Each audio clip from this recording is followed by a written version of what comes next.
Fason Radyo. Merhaba değerli dinleyicilerimiz. Bugün 19 Mart 2026 Perşembe. Bakü stüdyosundan herkese merhaba. Fason Radyo'da Azerbaycan'dan Haberler programına hoş geldiniz. Ben Özlem. Ben de Ali. Bütün dinleyicilerimizi salamlayıram. Ali, bugünkü notlara bakıyorum da Nevruz'un coşkusu gelmiş gibi. Cumhurbaşkanı Aliyev'in bir açıklaması var ilk sırada. Bəli, Novruz bayramı yaxınlaşır.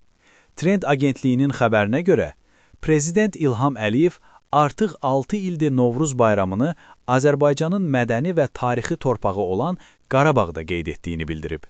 Karabağ'ın simgesel önemini vurgulayan bir mesaj bu. Şimdi biraz daha sıcak ve gergin bir konuya geçelim. Dünkü yayınımızda Nahçıvan'a yapılan bir drone saldırısından ve Azerbaycan-İran Dışişleri Bakanları arasındaki telefon görüşmesinden bahsetmiştik. O konuda yeni gelişmeler var anladığım kadarıyla. Bəli, dünən bu barədə danışmışdıq.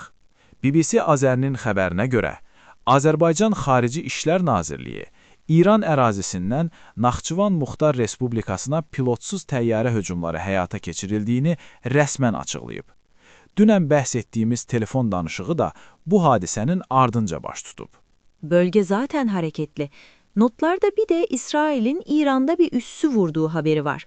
Bu Azerbaycan'a çok yakın bir yer değil mi? Bəli, çox yaxındır.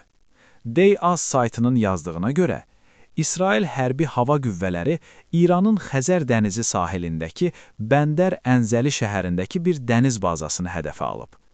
Bu münaqişənin Azərbaycan sərhədinə nə qədər yaxınlaşdığını göstərir.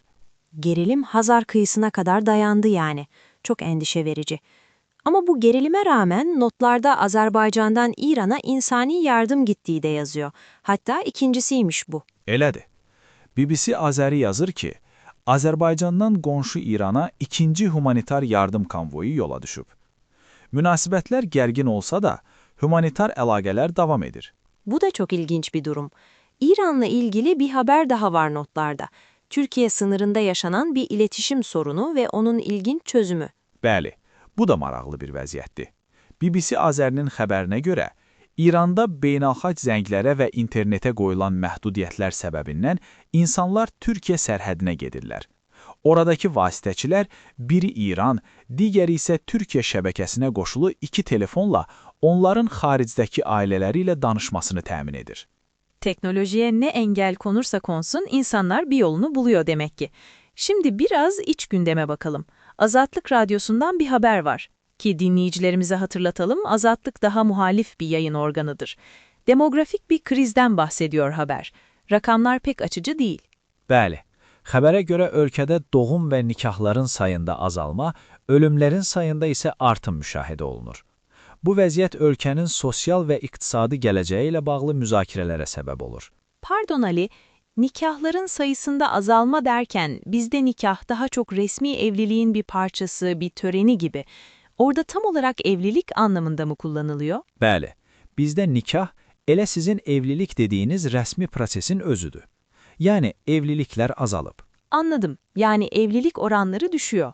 Bu sorun dünyanın birçok yerinde var aslında. Yine Azatlık Radyosu'ndan bir haber daha var. Muhalefet lideri Ali Kerimli'nin bir korumasına hapis cezası istenmiş. Bəli, Azərbaycan Xalq Cəbhəsi Partiyasının sədri Əli Kərimlinin mühafizəçisi olan Novruz Tağıyev üçün prokuror 8 il həbs cəzası istəyib. Mühafizəçi yani koruma değil mi? Bəli, elədir. Mühafizəçi koruma deməkdir. Tamamdır. Şimdi biraz ekonomi diyelim.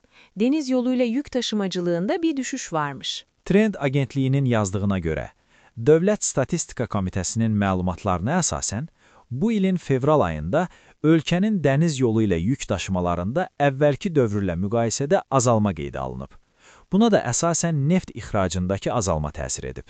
Anlaşıldı. Bütün bu siyasi, ekonomik, demografik haberlerden sonra içimizi açacak, yüzümüzü güldürecek bir haberle kapatalım diyorum notlara bakarak.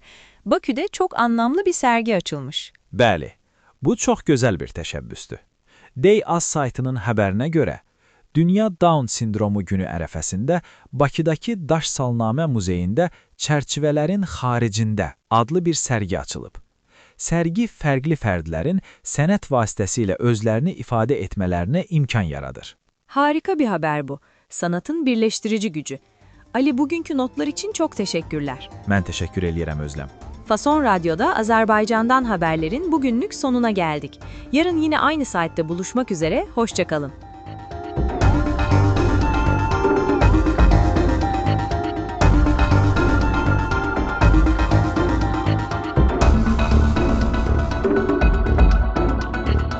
Fason Radyo